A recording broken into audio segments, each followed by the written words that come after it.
Welcome to the Real News Network. I'm Sharmini Pires coming to you from Baltimore. What will Hillary Clinton and her Democratic Party opponent, Bernie Sanders, do to regulate Wall Street if they're elected president? That is the question we will take up with Bill Black and Ellen Brown. Ellen is joining us from Los Angeles. She is an attorney and the founder of the Public Banking Institute, and her latest book is The Public Bank Solution. It explores successful public banking models historically and globally. And we're joined by Bill Black. Bill is joining us from Minneapolis. He's an associate professor of economics and law at the University of Missouri, Kansas City. He's the author of The Best Way to Rob a Bank is to Own One. Thank you both for joining us. Thank you, Sharmini. So let's first have a look at a bit of the exchange between the two candidates during the debate that they held on Sunday. What do you see as the difference between what you would do about the banks and what Secretary Clinton would do? The first difference is I don't take money from big banks. I don't get personal speaking fees from Goldman Sachs. What I would do... Secretary Clinton, help the voter understand the daylight between the two of you here. Well, there's no daylight on the basic premise that there should be no bank too big to fail and no individual too powerful to jail. We agree on that. But where we disagree is the comments that Senator Sanders has made that don't just affect me, I can take that, but he's criticized President Obama for taking donations from Wall Street. And President Obama has led our country out of the Great Recession. Now, I personally believe that President Obama's work to push through the Dodd-Frank bill and then to sign it was one of the most important regulatory schemes we've had since the 1930s. Ellen, let me go to you first. That jab at Hillary by Bernie about accepting speaking engagement fees from Goldman Sachs, ouch, that hurts. Do you think that is fair? And will that affect the way in which she will protect the taxpayers from being gouged again by Wall Street? No, it was a non sequitur. She said that Obama had accepted donations and that now he had pulled us out of the Great Recession. Well, first of all, there's a question whether we have been pulled out of the Great Recession. Most people, of what used to be called the middle class think we haven't. And even if we had, the fact that he has accepted donations and then went on to push through the Dodd-Frank Act, which is highly controversial. I mean, there are many things in it that are not helping us and that are helping the big banks. It's just more regulation that the banks have managed to get around. They're regulating, for example, supposedly they were regulating derivatives. And then a year ago, when we had the omnibus spending bill, the Citigroup pushed through a rider that eliminated what was called the push-out rule, where banks that were doing certain types of risky speculative derivatives couldn't do those with their deposits or in the depository arm of the bank. They had to push it out into another entity that wasn't FDIC insured. And they got rid of even that. So it's all too easy for the banks to get around the rules. It seems like they can get around them faster than Congress can make them. And it seems to have nothing to do with whether they take big bank donations. I mean, clearly, if they take big bank donations, they're expected to do what the banks want, and they do what the banks want. And Bill, Hillary on December 7th released a plan to rein in Wall Street. And in this debate, she claimed that Dodd-Frank is the most important regulatory scheme we have seen since the 1930s. Is it adequate to prevent another financial market crash? Hillary Clinton seems to be clutching to that notion. No, and she didn't say it was the most effective. She just said it was the most important. And it is important in terms of lost opportunity. It's only after a crisis like this that you can get fundamental reform. And as we all know, the president didn't, expressly excluded the idea of fundamental reform, expressly rejected modeling himself after Franklin Delano Roosevelt and any form of modern New Deal. And the result, as Ellen has quite correctly said, doesn't address any of the primary causes of the crisis, still leaves us with what she says should be not allowed, institutions that are systemically dangerous and will have to be bailed out when they fail, or alternatively, will cause the next global financial crisis. So, and fundamentally, of course, her criticism of Senator Sanders was that he was consistent, that he opposed both President Obama, then Senator Obama, and Senator Clinton taking money from Goldman Sachs. And I think all of us would criticize that. And I guess one of the big problems is the money in these election campaigns. And why do you think she is criticizing Wall Street in her campaign? And in fact, even in the plan that she had released on December 7th that the New York Times covered, she says that she's going to be introducing risk fees on banks that are over $50 billion in assets, and she wants to bring about further regulatory measures to rein in Wall Street. How does this work if she's also dependent on them? Well, let's start with the basics. So the 50 billion is a rough rule of thumb for a bank that's big enough to blow up the global economy. So there are ballpark 20 of those, and then there are other non-banks in that category. So every day, effectively, we roll the dice 25 times roughly to see when, not if, the next big bank is going to blow up the global economy. Now, that's insane.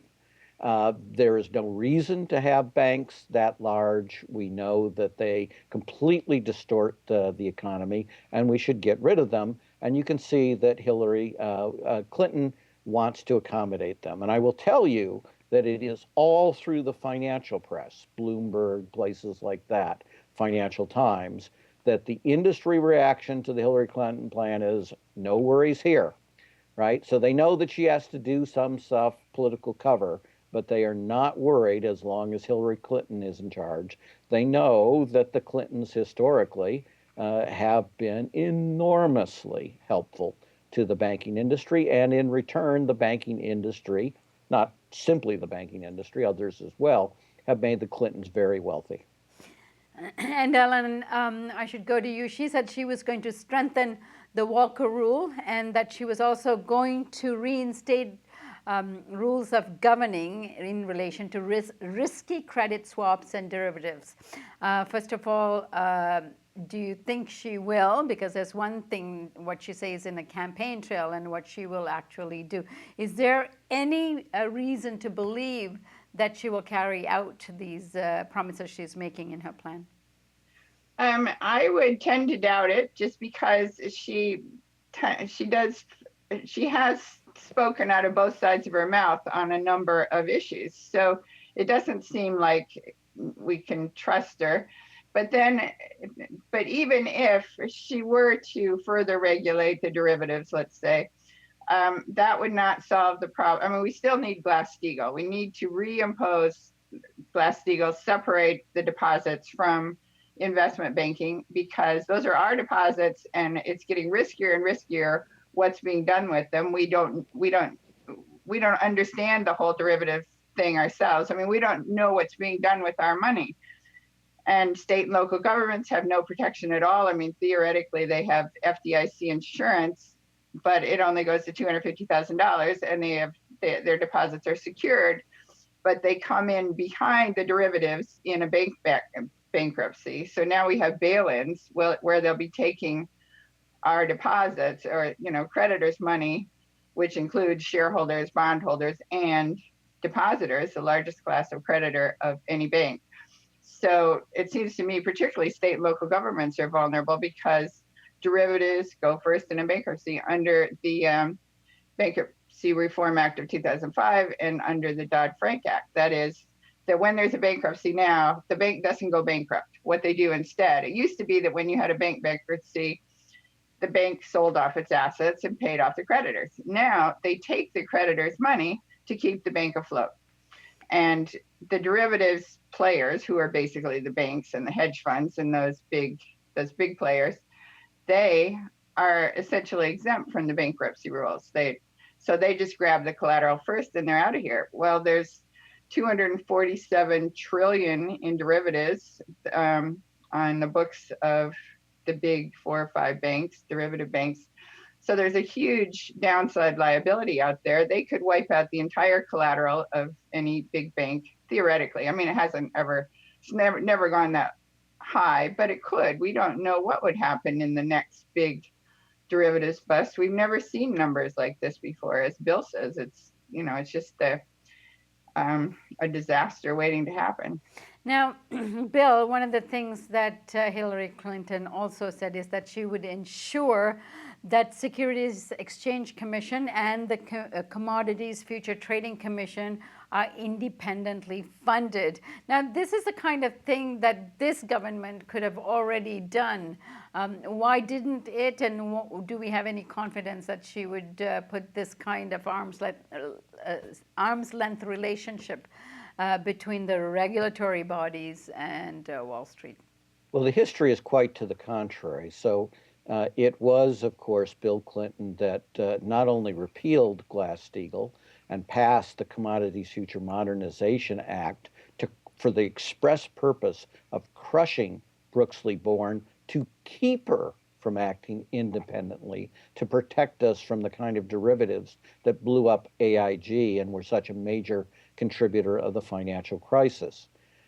It was Bill Clinton who attacked the head of the Securities and Exchange Commission, Art Levitt, when he attempted to do regulatory changes to protect us from what became the Enron era scandals. So the Clinton administration was the great enemy of independence and any effective protection by the regulators. And the Clinton administration began and mostly accomplished. The Bush administration continued this, but collectively, and again, most of it happened under Clinton, they cut 3/4 of the FDIC staff, over 3/4, and over half of the staff that was supposed to regulate savings and loans. And in his first great meeting with banking regulators, Bill Clinton said to them, "I never got more complaints about anybody than you." And he didn't then go on to say, "Great job standing up to those banks." That was his criticism. And under Bill Clinton, this is when I got out as a federal regulator, we were ordered, and I was there and personally saw this, and not, some individual order to me. This was hundreds of people, hundreds of banking regulators in public, where we were ordered to treat the bank, and I quote, as our customer. And I raised my hand in my own quiet fashion and said, "Surely you mean the public?" And they said, "No, we thought of that and rejected it." I'm quoting. I am not paraphrasing. I am quoting. Ellen, one of your areas of study and expertise is, of course, the public banking system. Does any of our candidates give that any strength in terms of a movement in this country? I haven't heard anyone specifically talk about public banking, but my sense is, after hearing Bernie Sanders on Tom Hartman a number of times, that he would be favorable to that idea. Of course, it's more something you would do at the state and local level anyway. It's not something the president does. But then besides state and local publicly owned banks, there is the possibility of the Treasury issuing money directly, or using the Federal Reserve for quantitative easing for the people. And again, my sense is that he would be more open to that than any of the other candidates. And explain what you mean by quantitative easing for the people.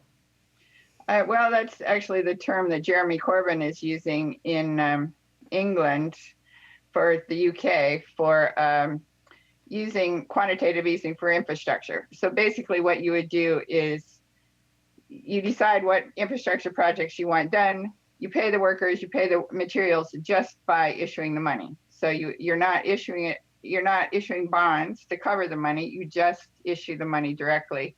And then what balances the economy out to prevent hyperinflation, too much printing, is that money comes back in the form of taxes. And different studies have shown that money put out into the economy for infrastructure increases GDP by 2 or 3 times. So that means that you're actually doubling or tripling the supply relative to demand or money.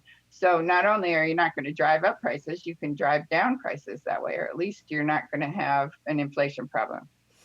And Bill, the last question to you, you being a white-collar criminologist, one of the items that Hillary Clinton has laid out in her plan is that she wants to extend the statute of limitations for major financial crimes to 10 years. Is this going to help? By the way, we did that on financial crimes. That's what we got through in the 1989 legislation dealing with the savings and loan crisis, which is the only reason they're able to bring some of these civil cases. But note that none of that does any good if you appoint attorney generals the way they've been appointing attorney generals who refuse to prosecute a single elite banker who led the fraud schemes. And if I could just tag on to something Ellen said, the president, I think, whoever that president is, should seek federal public banking in the form of postal savings. This is a superb system for offering the small consumer the ability to avoid what is a notoriously rigged system. And Ellen quite correctly has brought up the UK experience. Americans need to educate themselves about the payment protection insurance and the swap scandals in the United Kingdom, where over 55 billion pounds, and the pound was ballpark 1.6 bucks, so we're talking about an enormous amount of money in product that should not have ever been sold ever to a single person, and which provided, according to the Tories, the conservatives' own parliamentary inquiry, all of the profits, the retail profits of British banks for over a decade. Just a pure ripoff. Those things couldn't happen if you had the alternative of a postal savings plan, which the United States used to have, which Scandinavia still has, and which Japan had until they largely privatized it. All right, Bill Black, Ellen Brown, this campaign is going to be long, so we hope to have you back on these issues again. Thank you so much for joining us today. Thank you. Thank you, Sharmini. And thank you for joining us on the Real News Network.